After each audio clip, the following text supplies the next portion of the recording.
এই তো বন্ধুরা, সকালটা শুরু হয় আমার লেবুর জল দিয়ে আর একটু মশলার জল দিয়ে, দুটোই গরম। নিয়ে যাচ্ছি, এগুলো খেয়ে নিব, তারপরে ফুলগুলো তুলে নেব। এই ফুল গাছটা অনেক ফুল দেয়, অনেক বড় বড় ফুল। আপনাদের কাছে কেমন লাগে বলুন তো? এবার চলে আসুন রান্নাঘরে। প্রথমে রান্নাগুলো দেখে নিই। আজকে খুবই কম রান্না, তারপরে রান্নাগুলো করব, চলুন। এই তো চিকেনটা কেটে ধুয়ে একবারে সুন্দর করে নিয়ে আসছি।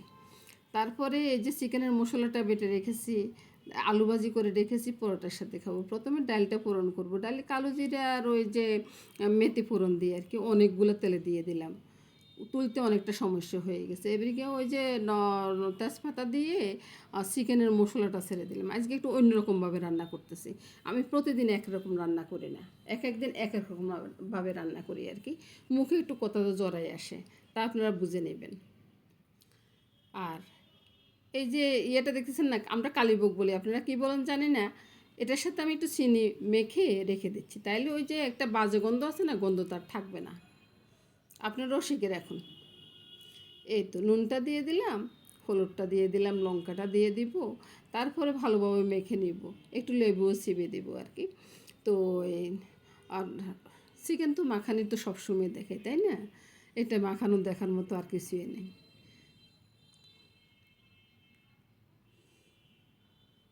চিকেনটা আমার ঘরে একটু বেশি হয়, বুঝছেন?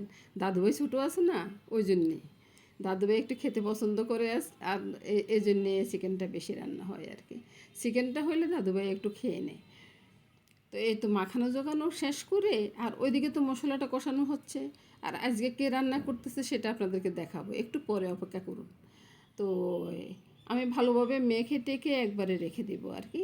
আর বাকি কাজটা কে করবে সেটা দেখাবো বন্ধু।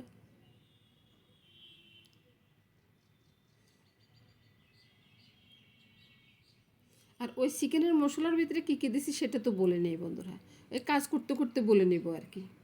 চিকেনের মশলার সাথে বন্ধুরা ওই যে পেঁয়াজ রসুন আদা আর একটু লং আছে, 2-3টে লং আছে, ওগুলোকে পেস্ট করে নিয়েছি আর কি।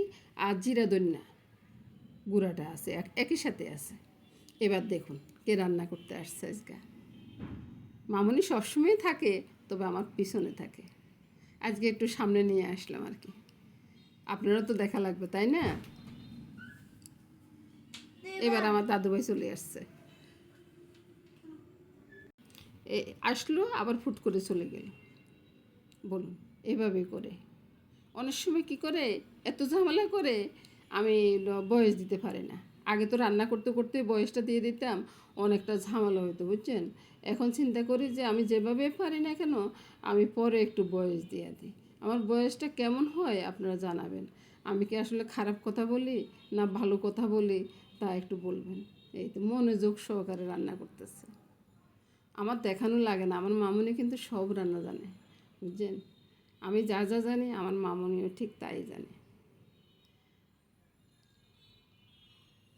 কোনো সময় কথা বলতে চায় না বা সামনে আসতে চায় না, এই জন্য দেখানো হয় না আর কি।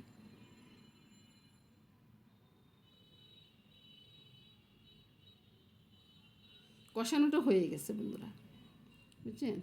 এবার ওই যে একটু ঢাকা দিয়ে রাখলাম, আর ওই দিকে নিয়ে যাব, এদিকে আমি পরোটাগুলো করে নেব। এই তো আমি পরোটা করতেছি আর মামনি ওইদিকে চিকেনটা দেখতেছি। দুইজনে মিলে কাজ করলে কত সুন্দরভাবে হয়ে যায় দেখুন। আমরা কিন্তু সবসময় মিলেমিশে কাজটা সেরে নিই।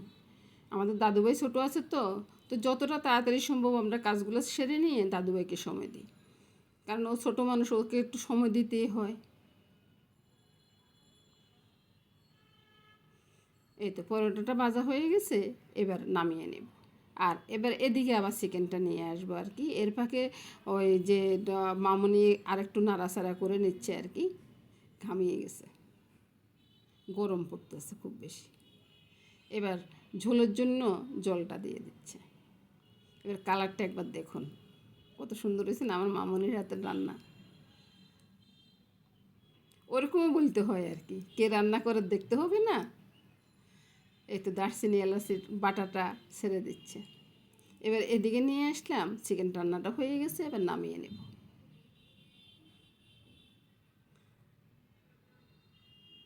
রঙটা কিন্তু ঠান্ডা হওয়ার পরে ফুটে উঠবে, এখনই রঙটা ফুটে উঠবে না, ততক্ষণ আমি অপেক্ষা করব না বন্ধুরা। কত সুন্দর হয়েছে না? ততটাই মজা হবে খেতে। তেজপাতাটা রেখে দিলাম, পরে চুষে চুষে খাবো আর কি। এই তো ডাল চিকেন রান্না হয়ে গেছে। আর পরোটার সাথে জন্য, ওটার সাথে জন্য আলু ভাজি করছি। আলুটা কিন্তু আপনাদেরকে দেখাই নেই বন্ধুরা। তো নমস্কার বন্ধুরা, সবাই ভালো